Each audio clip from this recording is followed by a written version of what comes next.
নমস্কার। আজকে আমরা কথা বলবো ভারতের অন্যতম যাকে বলে সবচেয়ে ভুতুড়ে জায়গাগুলোর একটা রাজস্থানের ভাঙ্গর দুর্গ নিয়ে। হুম। আমাদের কাছে যেসব তথ্য আছে সূত্রগুলো, সেগুলো থেকে এর ইতিহাস, কিছু কিংবদন্তি আর এখানকার অদ্ভুত সব অভিজ্ঞতার কথা জানতে পারি। আজকের লক্ষ্য হলো এই দুর্গটাকে ঘিরে থাকা রহস্যের একটু গভীরে ঢোকা। আর শুরুতে একটা ইন্টারেস্টিং ব্যাপার আছে যেটা বলতেই হয়। হ্যাঁ, বলুন।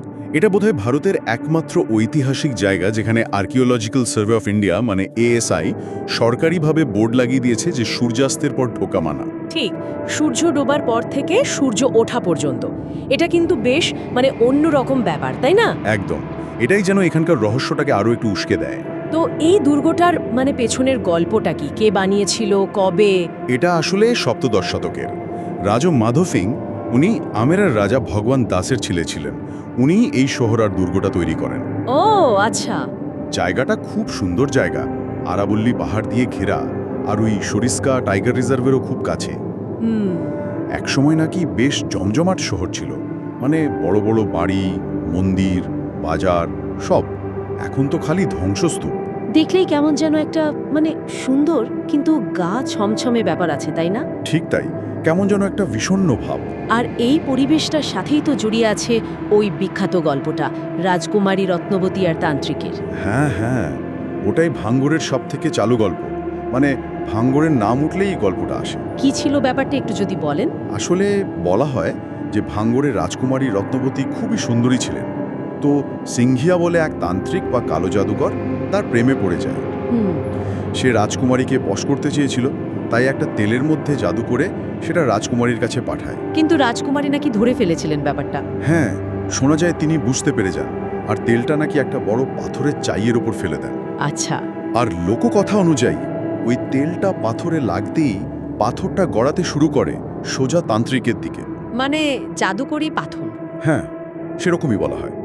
আর ওই পাথরই সিংহিয়াকে পিষে মেরে ফেলে। বাবা। কিন্তু মরার আগে সে অভিশাপ দিয়ে যায়। সেই অভিশাপটাই তাহলে? হ্যাঁ, যে ভাঙড়ে আর কেউ শান্তিতে থাকতে পারবে না, সব ধ্বংস হয়ে যাবে, মানুষজন মারা যাবে।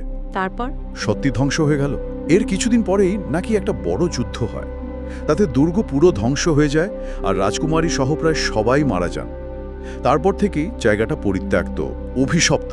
একটা অভিশাপের জন্য পুরো শহর খালি, ভাবা যায় না। কিন্তু এই গল্পগুলো তো গেল, বর্তমানেও তো নানা রকম অদ্ভুত ঘটনার কথা শোনা যায়। ওই ASI এর বোর্ডটাই তো একটা বড় প্রমাণ, তাই না? একদম। ওই বোর্ডটা তো সরকারি সিলমোহর একরকম। কিন্তু তাছাড়াও যারা ওখানে যান, অনেক ট্যুরিস্ট বা প্যারানর্মাল ইনভেস্টিগেটর, তারা নানা অভিজ্ঞতার কথা বলেন। যেমন কি রকম অভিজ্ঞতা? ধরুন, দিনের বেলাতেও দুর্গের কোনো জায়গায় হঠাৎ করে ঠান্ডা বেড়ে যাওয়া। শোনা যায় যে কিছু ছাত্র বাজি ধরে রাতে দুর্গে থেকে গিয়েছিল। তারপর আর তাদের খোঁজ পাওয়া যায়নি। যদিও এটার কোনো পোক্ত প্রমাণ নেই, কিন্তু গল্পটা মুখে মুখে ফেরে আর কি। আর একটা ঘটনা হলো, একটা টিভি ক্রু নাকি রাতে শুটিং করতে গিয়েছিল। আচ্ছা। তাদের নাকি সব যন্ত্রপাতি গড়বড় করতে শুরু করে, আলো নিভে যায়, টিমের লোক অসুস্থ হয়ে পড়ে, শেষে তাড়াতাড়ি কাজ গুটিয়ে ফিরতে হয়। আর ওখানকার গ্রামের লোকজনের কি মত?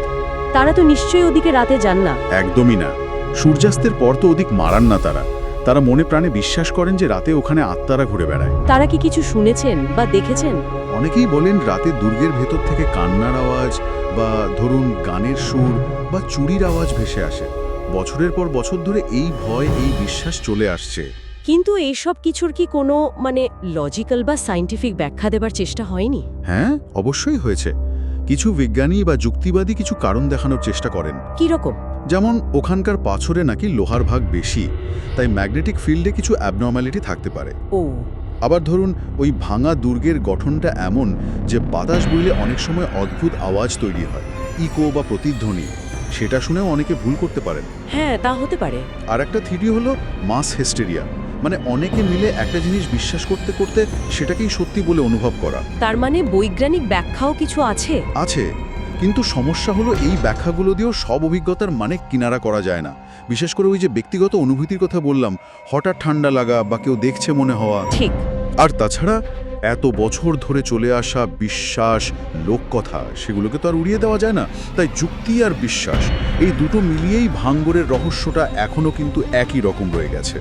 তাহলে মোদ্দা কথা এটাই যে ভাঙ্গর দুর্গ দিনের বেলায় একটা ঐতিহাসিক দ্রষ্টব্য স্থান হলেও রাত নামলেই সেটা একটা অন্যরকম নিষিদ্ধ রহস্যময় জায়গা হয়ে ওঠে, যার আসল কারণটা এখনও ঠিক পরিষ্কার নয়। একদম তাই। আর এই ভূতের গল্প বা অভিশাপের কথা বাদ দিলেও ভাঙ্গরের ওপর মানুষের এই যে বিশ্বাস, এটা কিন্তু আমাদের অন্য একটা কথাও ভাবায়। কি কথা? যে আমরা সমাজ কিভাবে ইতিহাস, দুঃখজনক ঘটনা বা অজানা ভয়কে ব্যাখ্যা করি, নিজেদের মতো করে গল্প তৈরি করে নিই। ঠিক।